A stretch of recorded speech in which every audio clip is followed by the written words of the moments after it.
जिन पिता के चरणों का मैं सेवक हूं, जिनकी मैं सेवा करता हूं, और उनके गले में किसी ने लक्ष्मी की जगह, पुष्पों की जगह एक मरे हुए सर्प की माला डाली, एक लाश की माला डाली है, हड्डी की माला डाली जाती है। नहीं, ऐसा नहीं है। ब्राह्मण शब्द के गले में पुष्प की माला डाली जाती है, लक्ष्मी की माला डाली जाती है, ना कि हड्डी की माला डाली जाती है। ना, ये किसी ने पाप किया।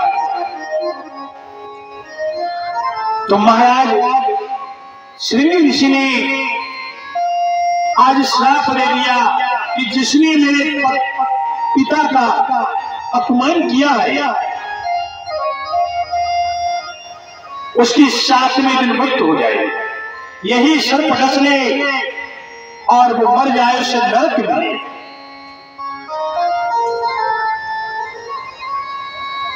भक्तों, आज यही श्राप महाराज परीक्षित को लगा, क्योंकि इंसान को अपने जीवन में ये नहीं सोचना चाहिए कि मैं सुंदर हूं, मैं ही धर्मात्मा हूं, मैं ही सबको भोजन देता हूं,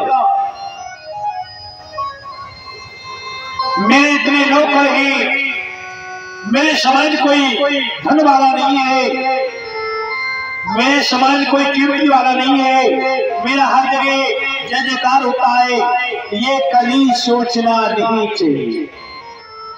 अगर ऐसा तुमने सोचा तो समझ लो तुम्हारे जीवन का पतन आना प्रारंभ हो गया, पतन आना प्रारंभ हो गया। उसी दिन से तुम्हारे जीवन का जो सुख था वो घटने लगेगा। जैसे गंगा अवतार की कथा में मैंने कल बताया था कि महाराज सगर के कितने पुत्र थे? 60,000। 1,000 नहीं, 2,000 नहीं, 20,000 नहीं, 40,000 नहीं, 60,000। और जिन्होंने एक संत का अपमान किया, किसका?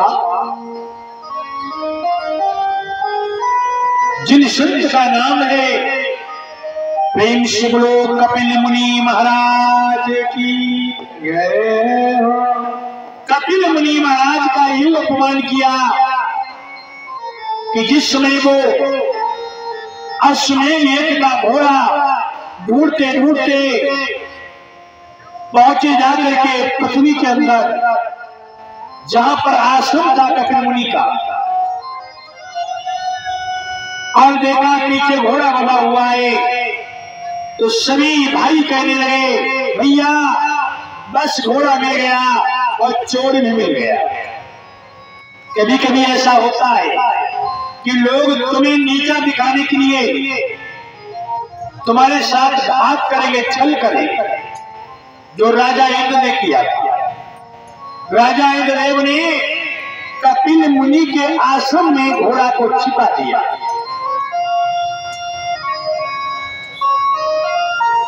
क्यों छिपाया? इसलिए कि जब ये घोड़ा नहीं मिलेगा पृथ्वी पर, तो महाराज सगर बेचैन होंगे, चिंतित होंगे, कहीं न कहीं घोड़े को ढूंढवाएंगे, और जब ये घोड़ा मिल जाएगा तो जहां जो चीज मिलती है वही चोर कहलाया जाता है। लेकिन ऐसा नहीं है, भगवान के यहाँ देर होता अंधेर नहीं है। अगर हम चोर हैं तो हमें भगवान क्षमा नहीं करेगा, और यदि हम चोर नहीं हैं तो मेरे जीवन में कोई कष्ट बना होगा, तो इसी के सारे कष्ट तो मुझे मिलेगा, लेकिन आने वाले समय में दूध का दूध, पानी का पानी होगा। जिसने किया है उसको ही फल मिलेगा। थोड़ी देर के लिए आदमी कर लेता है एक दूसरे के साथ में छल, लेकिन उसका अंत बहुत बुरा होगा। क्यों? धर्म की कभी हानि नहीं होती है, और अधर्म की कभी जीत नहीं होती। बोली वृंदावन बिहारी लाल। एक दिन ऐसा आया कि जिस समय उन 60,000 भाइयों ने देखा यही घोड़ा वधा एक आत्मा चूर है, तो यहां तो बताया कि भगवत कथा में लिखा है कि कपिल मुनि को गलत शब्द कहे, किसी ने वार किया, कपिल मुनि ने कहा जाओ चले जाओ यहां से। लेकिन वो बोले अहंकार में, अरे हम ऐसे जाने वाले नहीं हैं, हम तुम्हें बांध के ले जाएंगे, अपने पिता के चरणों में डालेंगे और घोड़ा को ले जाएंगे।